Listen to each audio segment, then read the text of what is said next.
Quick reading for the entire month of January of 2026, Leo.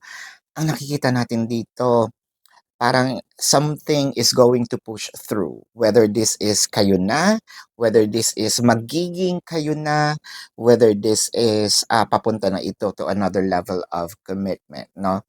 I feel like this January of 2026, medyo push into a positive, no, relationship. Kung meron man kayong mga sigalot, misunderstanding with your person, it felt like medyo paayos na, magiging maayos na.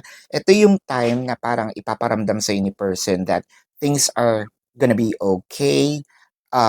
Meron ng mga changes, meron ng mga positive outcomes, no, maturities, yung mga promises, it felt like meron ditong gagawin to make things work, no, para i-offer sa'yo.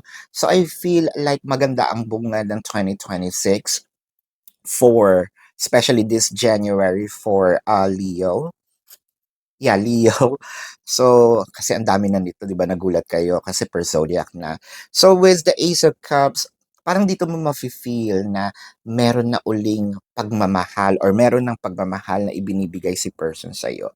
This is your quick reading, Leo, for January of 2026.